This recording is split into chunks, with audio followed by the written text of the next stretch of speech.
നമസ്കാരം.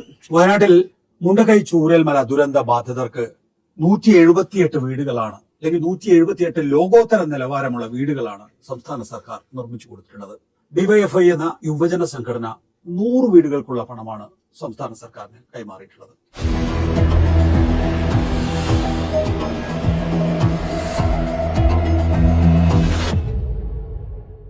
എന്നോടൊപ്പം ഉള്ളത് ഡിവൈഎഫ്ഐ സംസ്ഥാന സെക്രട്ടറി വി കെ സനോജും ഒപ്പം തന്നെ സംസ്ഥാന പ്രസിഡന്റ് വി വസീഫുമാണ്.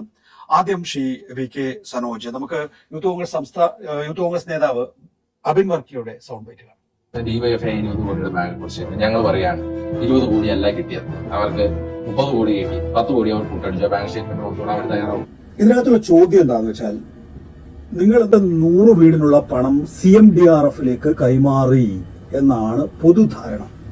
പക്ഷെ യൂത്ത് കോൺഗ്രസ് ഇപ്പൊ പറയുന്നത് CMDRFിൽ നിങ്ങളുടെ പണമില്ല എന്നതാണ്. ഇക്കാര്യത്തിലൊരു ആശയക്കുഴപ്പമുണ്ടായിരുന്നു. സനോജിന്റെയും വസീഫിന്റെയും ഫേസ്ബുക്ക് പോസ്റ്റിൽ ഇക്കാര്യങ്ങളൊക്കെ വ്യക്തമായി പറയുന്നുണ്ട് എങ്കിൽ പോലും എങ്ങനെയാണ് ഈ കൺഫ്യൂഷൻ ഉണ്ടായത്? ഗവൺമെന്റ് ഞങ്ങൾ പണം കൈമാറുന്ന ഒരു ചടങ്ങ് സംഘടിപ്പിച്ചത് 2025 മാർച്ച് 24 തിരുവനന്തപുരത്ത് വെച്ച്.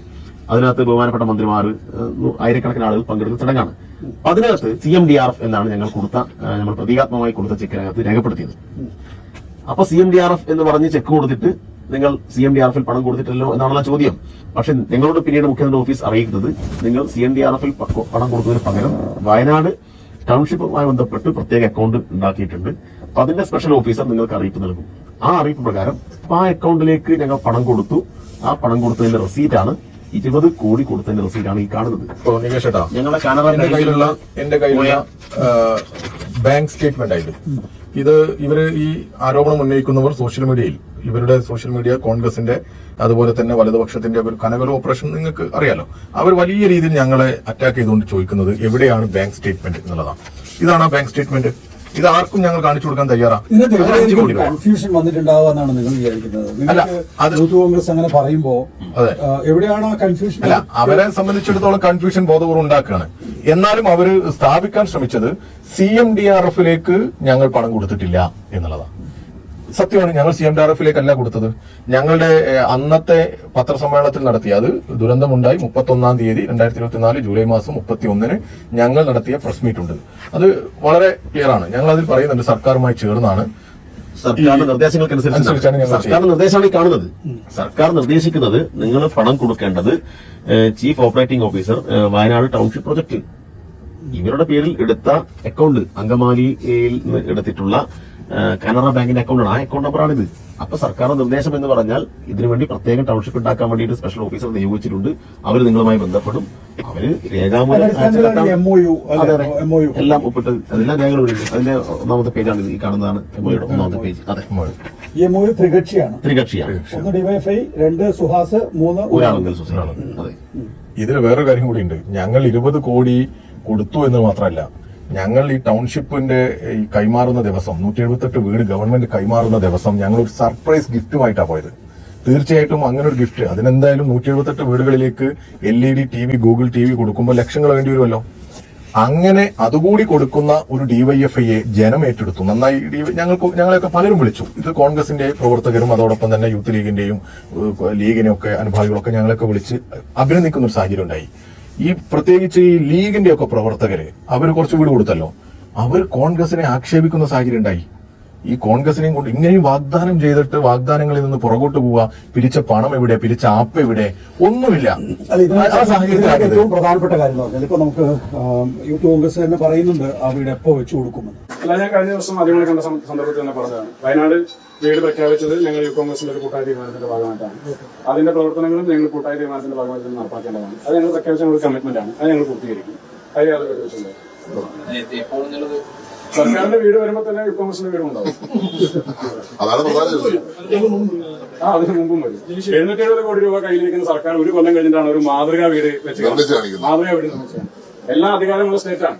സ്ഥലം ഏറ്റെടുക്കാൻ, സ്ഥലത്തിന്റെ സാങ്കേതിക തടസ്സങ്ങൾ ഒഴിവാക്കാൻ, ഇനി പണം കൊടുക്കാൻ ഈ നാട്ടിലെ ജനങ്ങൾ മുഴുവൻ തയ്യാറായി നിൽക്കുന്നു. വിദേശത്ത് ഉൾപ്പെടെ ആളുകൾ തയ്യാറാകുന്നു. കർണാടക സർക്കാർ ഉൾപ്പെടെ സഹായധനമായി കടന്നു വരാൻ തയ്യാറാകുന്നു. ഇങ്ങനെ എത്രയോ ആളുകൾ സഹായധനമൊക്കെ പ്രഖ്യാപിച്ചിട്ടും 770 കോടി രൂപ അക്കൗണ്ടിലേക്ക് വന്നിട്ടും ആ പണം ഉപയോഗിച്ച് നാട്ടിലെ സാധാരണക്കാർക്ക് ഒരു ഉപകാരം സർക്കാരിന്റെ ഭാഗത്ത് ഉണ്ടായിട്ടില്ല.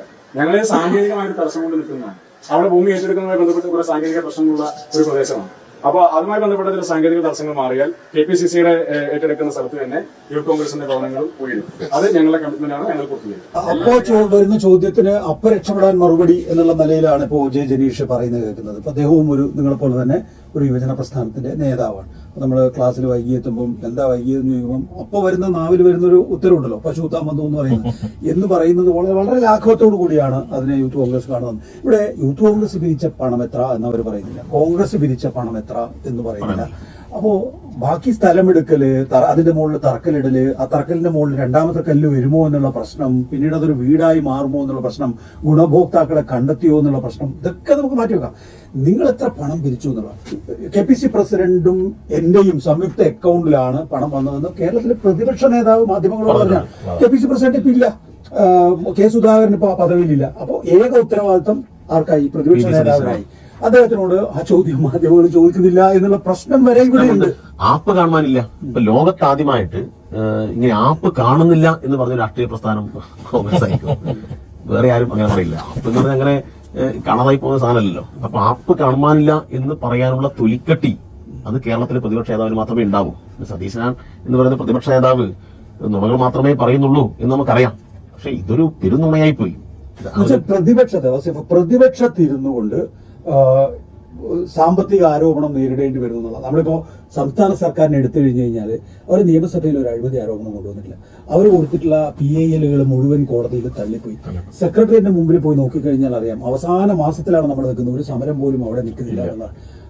പക്ഷെ പ്രതിപക്ഷത്തെ സംബന്ധിച്ചിടത്തോളം അവർക്ക് ഒരു സാമ്പത്തിക ആരോപണത്തിന് മറുപടി പറയാൻ കഴിയുന്നില്ല എന്ന് പറയുന്ന സാഹചര്യം, നുണ പറഞ്ഞ് ഇതിൽ നിന്നെല്ലാം രക്ഷപ്പെടാനുള്ള മാർഗം ഞങ്ങളെ കയ്യിലുണ്ട് എന്നാണ് അവർ കരുതുന്നത്. ഞങ്ങളൊക്കെ മാധ്യമങ്ങളുടെ ഒരു സഹായവും അളവറ്റ സഹായം, ചോദ്യങ്ങൾ ചോദിക്കുന്നില്ല. ഇങ്ങനെ VD സതീശന്റെ ഈ സോഷ്യൽ മീഡിയ തെമ്മാടിക്കൂട്ടം, കനകലുവിന്റെയും VD സതീശന്റെയും ഒക്കെ തെമ്മാടിക്കൂട്ടം തന്നെ പറയണം. ഞങ്ങളെയൊക്കെ എതിരെ ഇട്ട പോസ്റ്റുകൾ എന്തൊക്കെയാ? DYFI വയനാടിന് വേണ്ടി പണം പിരിച്ചു മുക്കിയെന്ന്. നമുക്ക് സഹിക്കാൻ പറ്റുന്നതാണോ അത്? അങ്ങനെ സഹിക്കാൻ പറ്റുമോ? എത്ര കരുതലോട് കൂടിയ DYFI കേരളത്തിൽ പണം പിരിച്ചത്? എത്ര സഖാക്കളാണ് അവരുടെ കല്യാണത്തിനും പിറന്നാളിനൊക്കെ മാറ്റിവെച്ച പണം സ്വരൂപിച്ച് ഈ 214 വെർച്വൽ അക്കൗണ്ടിലൂടെ ഞങ്ങൾ പണം ശേഖരിച്ചത്? കല്ല് ചുമന്നില്ലേ DYFI? ചക്ക പറിച്ച് വിറ്റില്ലേ? തേങ്ങ പറിച്ച് വിറ്റില്ലേ? ആക്രി പെറുക്കിയില്ലേ? ഞങ്ങൾ അന്നൊക്കെ ആക്ഷേപിച്ചവരായി ഇവര് ആക്രി പെറുക്കികൾ എന്നൊക്കെ പറഞ്ഞിട്ട്. പക്ഷെ പലയിടങ്ങളിലും പ്രാദേശികമായി ഇതൊക്കെ മാധ്യമങ്ങളിലൂടെ ഒക്കെ വാർത്തകൾ വന്നു. DYFI പണം സമ്മാനിക്കുന്നതിനെ സംബന്ധിച്ച് നല്ല രീതിയിൽ ചില റിപ്പോർട്ടുകളൊക്കെ വന്നു. ചിലരെങ്കിലും അത് റിപ്പോർട്ട് ചെയ്തു. പക്ഷേ ഒരു ജനം എല്ലാ കാലത്തും ചർച്ച ചെയ്യപ്പെടുന്ന തരത്തിലുള്ള ഒരു പരിഗണന അല്ലെങ്കിൽ അതിന്റെ ഒരു വാർത്ത ഈ യുവജന സംഘടനക്ക് കിട്ടിയോ എന്നല്ലേ യഥാർത്ഥത്തിൽ ഇപ്പൊ ചർച്ച ചെയ്യേണ്ടത്. സനോജ്, എന്തുകൊണ്ടാണ് നിങ്ങൾക്ക് സ്വതന്ത്രമായി, എന്തിനായിരുന്നു സർക്കാരിന്റെ സഹായം? നിങ്ങൾക്ക് സ്വതന്ത്രമായി സ്ഥലമെടുത്ത് വീട് വെച്ചു കൊടുക്കാൻ നിങ്ങൾക്ക് കഴിയുമായിരുന്നില്ലേ? ഈ കൺഫ്യൂഷൻ ഒന്നും ഉണ്ടാവില്ലായിരുന്നു? ഞങ്ങൾക്ക് കഴിയും. പക്ഷെ ഞങ്ങളുടെ തുടക്കമുള്ള പ്രഖ്യാപനങ്ങൾ ശ്രദ്ധിക്കണം. ഈ 31-ാം തീയതി ഉച്ചക്ക് ഞങ്ങളൊരു ദുരിതാശ്വാസ ക്യാമ്പിന്റെ മുന്നിൽ നിന്നാണ് ഈ പ്രഖ്യാപനം. ആ ദുരിതാശ്വാസ ക്യാമ്പ് എന്ന് പറഞ്ഞാൽ നിലവിളികളാണ്. അപ്പൊ ഇങ്ങനെ നിലവിളികൾ ഉയരുന്ന ഒരു ക്യാമ്പിൽ പെട്ടെന്ന് രക്ഷിതാവിന് നഷ്ടപ്പെട്ട കുഞ്ഞിന്റെ നിലവിളി, അമ്മയെ നഷ്ടപ്പെട്ട കുഞ്ഞിന്റെ നിലവിളി, ഇങ്ങനെ ആകെ ഒരു വല്ലാത്ത അവസ്ഥയാണ്. അപ്പൊ അവിടെ ഞങ്ങൾ പ്രഖ്യാപിക്കുമ്പോൾ ഞങ്ങൾ വളരെ കൃത്യമായി ഞങ്ങൾ പറയുന്നുണ്ട്, സർക്കാരിന്റെ ദുരിതാശ്വാസ പ്രവർത്തനങ്ങളുമായി യോജിച്ച് സർക്കാരിന്റെ നിർദ്ദേശങ്ങൾക്കനുസരിച്ച്. എന്തുകൊണ്ടാണ് അങ്ങനെ പറഞ്ഞത്? ഞങ്ങൾക്കറിയാം ഇത് ഈ ദുരിതം അനുഭവിക്കേണ്ടി വന്ന ആളുകൾക്ക് ഒരു ഔദാര്യമായി തോന്നേണ്ട കാര്യമല്ല. ഇത് അവർക്ക് സർക്കാർ കൊടുക്കുന്ന ഒരു അവകാശമായിട്ടാണ് തോന്നേണ്ടത്. ഞങ്ങൾ എല്ലാ കാലത്തും DYFI അങ്ങനെ ചെയ്തിട്ടുള്ളൂ. DYFI നേരത്തെ SRMയുടെ കാലത്ത് അന്ന് കരുണാകരൻ എന്ന് പറയുന്ന കോൺഗ്രസിന്റെ മുഖ്യമന്ത്രിക്ക് പണം കൈമാറുന്ന ഏതൊരു ദുരന്തമുണ്ടായ ഘട്ടത്തിൽ DYFI യൂണിറ്റുകളിൽ നിന്ന് പണം സമാഹരിച്ച് കൈമാറുന്ന ഒരു ചിത്രം നമുക്ക് ഇപ്പോഴും കാണാൻ പറ്റും. ഇപ്പൊ DYFIയുടെ നിലപാടാണ്.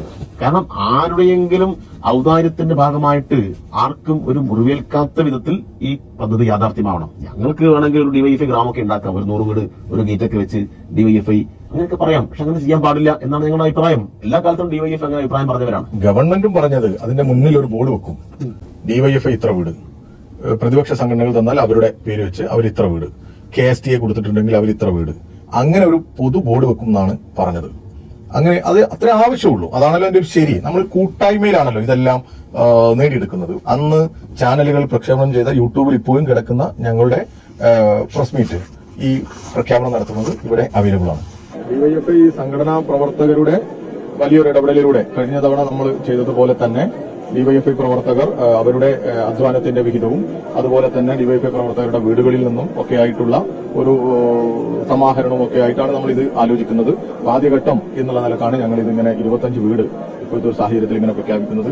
പൂർണ്ണമായും കേരളത്തിലെ ഗവൺമെന്റ് നടത്തുന്ന പ്രവർത്തനങ്ങളോട് ഈ പുനരധിവാസ പാക്കേജുകളോട് ചേർന്ന് നിന്നുകൊണ്ടായിരിക്കും ഞങ്ങളുടെ ഈ പദ്ധതി നടപ്പിലാക്കുന്നത്. അല്ല, ഗവൺമെന്റ് ഈ കാര്യത്തിൽ നടപ്പാക്കാൻ ഉദ്ദേശിക്കുന്ന പ്രവർത്തനങ്ങളുമായി ചേർന്നാണ് ഈ കാര്യങ്ങൾ നിർവഹിക്കുക. 25 വീട് നിർമ്മിക്കാൻ ആവശ്യമായിട്ടുള്ള പ്രവർത്തനത്തിന് ഡിവൈഎഫ് നേതൃത്വം കൊടുക്കും. കേരളത്തിലെ ഏറ്റവും പ്രധാനപ്പെട്ട പ്രതിപക്ഷ പാർട്ടിയായ കോൺഗ്രസ് എന്റെയും KPCC പ്രസിഡന്റിന്റെയും സംയുക്ത അക്കൗണ്ടിലാണ് പണം വന്നത് എന്ന് പ്രതിപക്ഷ നേതാവ് പറയുകയും ചെയ്ത സാഹചര്യത്തിൽ ആ പണം എത്രയാണ് എന്ന് പറയാനുള്ള എത്രയാണെന്ന് കേൾക്കാനുള്ള അവകാശം കേരളത്തിലെ ജനതയ്ക്കുണ്ട്. പിന്നെ ഒരു കാര്യം കൂടി നമുക്ക് പറയാനുള്ളത്, ഇത് ഉത്തരവാദിത്തപ്പെട്ട ഏതെങ്കിലും ഒരു കോൺഗ്രസ് നേതാവിനെ ഒരു പത്രസമ്മേളനം വിളിച്ച് ഈ വയനാട്ടിൽ ഈ പുനർനിർമ്മാണ പദ്ധതിക്ക് ഡിവൈഎഫ്ഐ ഒന്നും കൊടുത്തിട്ടില്ല എന്ന് പറയാനുള്ള ധൈര്യം ഉണ്ടോ എന്നാണ് നിങ്ങൾ ചോദിക്കുന്നത്. ഒരു 10 രൂപയുടെ വിവരാവകാശം കൊടുത്താൽ നമുക്ക് ഏവർക്ക് വിവരം കിട്ടുമല്ലോ. ഇതൊരു കൺഫ്യൂഷൻ ഉണ്ടാക്കാമെന്ന് മാത്രമേ ഉദ്ദേശിച്ചുള്ളൂ. അത്രേ ഉള്ളൂ. അല്ലാതെ പ്രതിപക്ഷ നേതാവിന് ധൈര്യസമേതം ഒന്ന് ചോദിക്കാൻ പറ്റണ്ടേ? ഇങ്ങനെ ആക്ഷേപം വരുമ്പോൾ അദ്ദേഹം ചോദിക്കട്ടെ. കാരണം ഡയറക്റ്റ് ഒന്നും പറയാനുള്ള ഒരു ശേഷി കേരളത്തിലെ പ്രതിപക്ഷത്തിനില്ല. അതുകൊണ്ട് ഇങ്ങനെയുള്ള നുണകൾ ഇങ്ങനെ പ്രചരിപ്പിച്ച് ഒരു അന്തരീക്ഷം മോശമാക്കി അവർക്ക് എന്തെങ്കിലും നേട്ടം ഉണ്ടാക്കാൻ പറ്റുമോ എന്ന് ആലോചിക്കുക മാത്രമാണ് ഇവർ ചെയ്യുന്നത്. നുണകൾ കൊണ്ട് നേട്ടങ്ങൾ കൊയ്യാനുള്ള കോൺഗ്രസിന്റെ VD സതീശന്റെ ഒരു ശ്രമത്തിന്റെ ഭാഗം തന്നെയാണ് ഇതും. V K Sanoj, V Vaseef, നന്ദി സഹകരിച്ചത്.